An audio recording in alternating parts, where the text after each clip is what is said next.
Why are you frustrated when someone is just being who they are?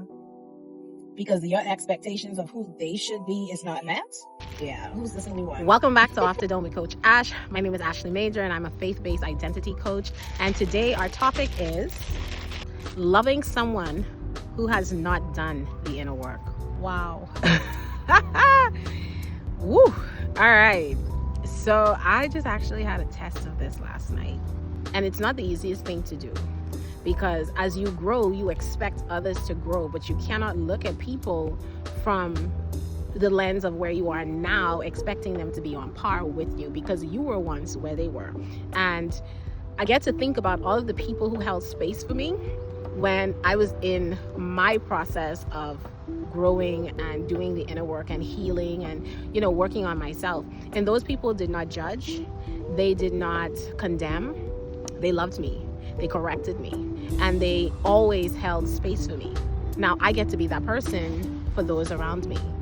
And it's not easy. Oh my gosh, especially with the people closest to me, I've been truly challenged with this. And I constantly have to repent, ask God for forgiveness, because sometimes I get judgmental because my expectations for the people closest to me is higher. And I have to remember that, yes, I may want them to be better, but I still have to love them for who they are. Quick interjection. Holy Spirit he just whispered to me, it's silly. These are the words. It is silly to be frustrated with someone who's only being themselves. Why are you frustrated when someone is just being who they are? Because your expectations of who they should be is not met? Yeah, who's the silly one? Thank you, Holy Spirit. Y'all, you be dealing with me, y'all. I tell y'all. Anyways, back to the message. Of all the topics I had to pick today, it had to be this one. So let me tell you what God spoke into my heart last night, because I was truly convicted. And he also used my best friend to speak into me and to, just correct me. What God spoke to me is grace. Grace is needed, because I was once there. And so for you, if you are growing, if you are doing the inner work, and there are people around you who obviously haven't done the inner work, but these are people that you love, these are people that you want to see the best of, you want them to have the best, to be the best version of themselves, and you know that they can, they just have to apply themselves. Love them where they are. That people, they don't do what you tell them to do, They mimic what they see you do.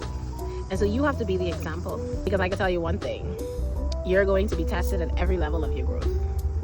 And so while you are doing the inner work and you are working on becoming whole, you also have to love others in the same capacity that you gave yourself to grow. Matthew 22 verses 37 and 38.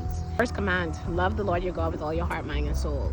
And the second, love your neighbor as yourself. So how do you love yourself when you're growing, when you're healing, when you're doing the inner work? You give yourself grace. You allow yourself to process things. You allow yourself to see yourself for who you are in the process, so that you can work to become the best version of yourself. And so when it comes to loving somebody who has not done the inner work, see them for who they are. Somebody in my past life once shared with me, when someone show you who they are, believe them. We live in a society where we project our own will and desires on people, and we put expectations on them, expecting them to live up to these expectations when that's not who they are. If somebody show you their nature, their true character, and you don't like the version of them that you see because you know that they can be better, that's not on you to try to expose their flaws. It's on you to love them and show them what a better life looks like. Show them what a life of doing the inner work looks like. Because one thing I love when I read the stories of Jesus Christ is that he taught, but he also was an example. His life was an example. His character was an example. And you got to give people space and time to grow. I'm sitting here and I feel like God put this paper in my hand because he wants me to see, what did you learn from yesterday?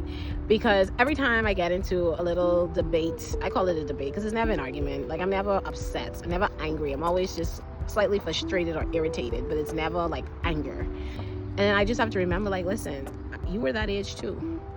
And yes, your life may not look exactly like what their lives look like now when you were that age. But you went through your growing phase. You went through your learning phase, and some lessons you had to learn the hard way.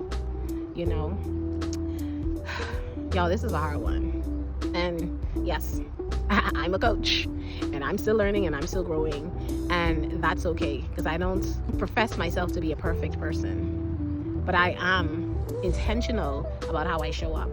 And so in instances where I do fall short, I ask for forgiveness. I apologize, because sometimes I can be a little harsh. Sometimes I can be a little rigid. And I've been asking God to help me in that area, right? But I do love, and I love deeply. And so, I have to learn to give myself grace. And so for you, loving someone who has not done the inner work looks like giving them grace. It looks like showing them love, not just telling them, but showing them in the way that you treat them, in the way that you handle them. And even when you fall short, apologizing, so that they can see that that is a natural way of communication. If you do something wrong, you apologize. And it's not apologizing as a formality. It's sincerely asking for forgiveness because it was out of character and you respect them as a person. Did you learn your lesson, Ash? Did you Yeah, God, I did. Thank you, sir. Thank you for humbling me. God sure knows how to humble you, huh? I'm just thankful for accountability. I'm thankful for growth, that I could address my flaws and my faults, and I can face them head on. I can deal with them head on. I'm not too big to apologize.